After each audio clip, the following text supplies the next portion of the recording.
Hello everyone, मैं हूं doctor Rupali. I am obstetrician and gynaecologist from Gurgaon. आज हम डिस्कस करेंगे cervical cancer vaccination, how we can prevent and कौन कौन से वैक्सीन अवेलेबल है एंड कैसे ले सकते हैं, कौन ले सकता है, कौन नहीं ले सकता। आज सोशल मीडिया पे सुबह से एक ट्रेंडिंग टॉपिक चल रहा है regarding cervical cancer and it's vaccination. So lots of patients के ऑनलाइन पेशेंट्स के बहुत सारे क्वेरीज आए, ओपीडीज़ में भी आज बहुत सारे लोगों ने रिगार्डिंग सर्वाइकल कैंसर वैक्सीनेशन के बारे में बहुत सारी चीज़ें पूछी। So I thought it's a better time to discuss and create this video. आप अगर मेरे चैनल पे सब्सक्राइब हो तो प्लीज़ डू सब्सक्राइब एंड आप मेरा ये पहले भी वीडियो एक बार आ चुका है, थोड़े अपग्रेडेशंस हैं जो we will discuss it today. So cervical cancer होता क्या है? ये यूट्रस का एक पोर्शन है जिसे हम सर्विक्स बोलेंगे, जिसे हम लेमैन टर्म में बच्चादानी का मुंह बोलते हैं, जो ड्यूरिंग डिलीवरी डायलेट हो जाता है। So that cervical cancer, it's a lower most part of the uterus. उसको जो इन्फेक्शन होता है वो इन्फेक्शन पर्टिकुलर HPV नाम के वायरस से होता है। It's a human papilloma virus. So this virus is responsible for cervical cancer. But best part है cervical cancer, it is the only cancer which can be prevented with vaccination.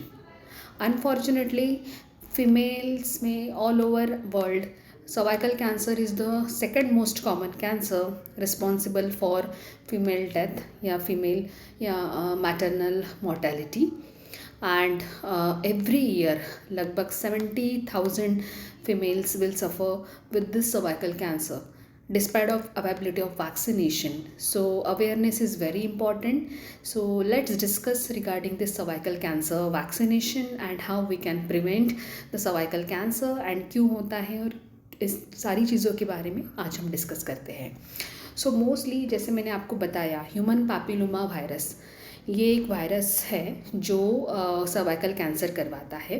Apart from this cervical cancer, this virus will cause genital wart, lot of STDs, and apart from cervical cancer it is responsible for vulval cancer, vaginal cancer, oropharyngeal cancer, penile cancer, anal cancer.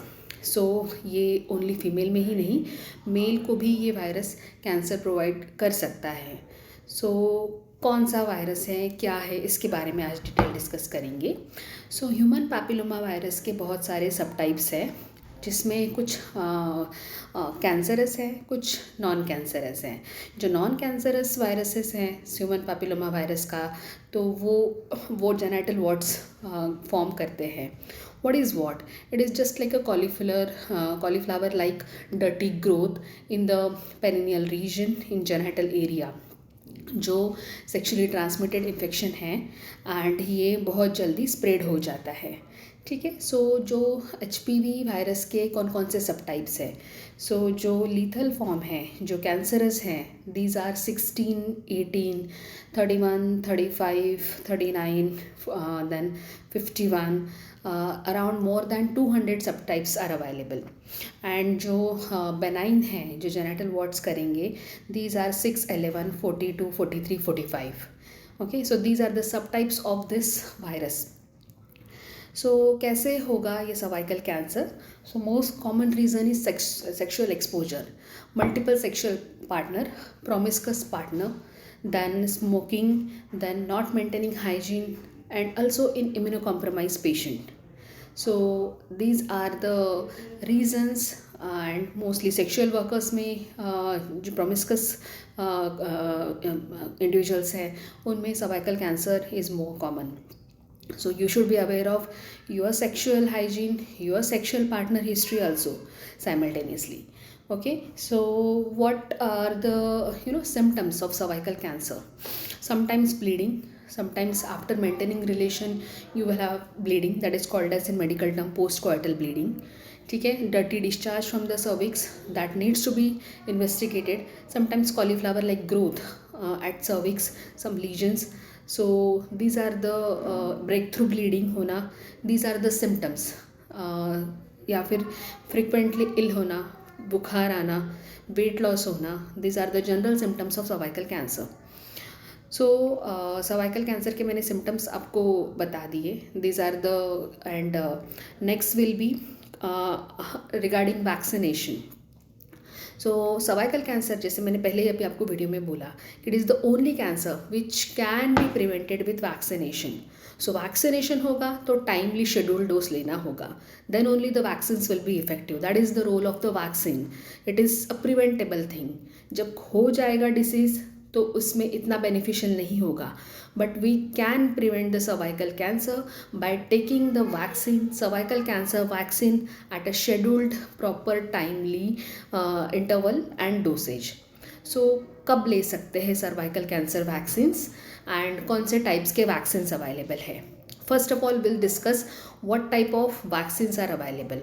So in India, there are now 3 vaccines are available for cervical cancer. One is Cervarix.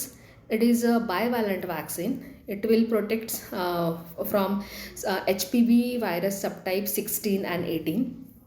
Then there is Gardasil 4. It is a quadrivalent vaccine. It will give you protection against 4 serotypes: 6, 11, 16, 18. So 6, 11 जो subtypes है, that is responsible for the genital warts. So apart from the cancerous 16 and 18 strain, it will protect you from the genital wart. And अभी एक नैनोवैलेंट Gardasil 9 ये vaccine भी available हो गई है। तो अपार्ट फ्रॉम 6, 11, 16, 18 कुछ और भी सब टाइप्स जो हैं जिसके लिए now this vaccine is available, so that also you can take. Okay, so कितने डोसेस होते हैं, कैसे लेते हैं? सर्वाइकल कैंसर वैक्सीन जो मैंने अभी तीनों वैक्सीन सब आपको बताई, वो मोस्टली इंट्रामस्कुलर इंजेक्शन होता है, either on the upper part of the arm या फ्रंट ऑफ द थाई पे आपको वो इंजेक्शन लगेगा। ठीक है, और ये इंट्रामस्कुलर इंजेक्शन लगेगा। क्या इसके कुछ साइड इफ़ेक्ट्स हैं? डेफिनेटली। कोई भी वैक्सीन अगर कोई भी इंजेक्शन लगता है तो थोड़ा सा डिस्कम्फर्ट, अनइजीनेस, नमनेस, थोड़ा पेन, डिस्कम्फर्ट होगा। Okay, so but as always we tell the patient that we have to see the pros and cons, कहाँ पे फ़ायदा है, कहाँ पे साइड इफ़ेक्ट्स कम हैं, उस हिसाब से we will give the vaccine. So कौन वैक्सीन नहीं ले सकता? So mostly who is already having allergy with the previous vaccination schedule, mostly yeast allergy होता है, जिसको latex allergy होता है, this patient should not take the vaccine. Okay, pregnant patient या प्रोबेबिलिटी ऑफ हैविंग प्रेग्नेंट, वो patients ने vaccine नहीं लेनी चाहिए। ठीक है, because it's a life strain vaccine. So by chance, अगर by chance you are not aware that you are pregnant but you took the vaccination, so don't get worry. Okay, it is not the indication to terminate for the termination of the pregnancy, but mostly pregnant females में हम ये recommend नहीं करते। ठीक है, and who is more than 45 years of the age, उनमें ये vaccine का कोई रोल नहीं है। So who can take the vaccination? So actually speaking, जैसे मैंने वैक्सीनेशन का शेड्यूल आपको बताया कि vaccine should be taken on a proper time and dose and duration. So mostly 9 years to 26 years is the ideal age for taking this vaccination, जिसमें sexual exposure या sexual activity start नहीं होती। जिसमें sexual exposure नहीं है तो ये virus expose नहीं होगा विथ सर्वाइकल टिश्यू, जिसके वजह से इन्फेक्शन नहीं होगा। So this is the ideal age.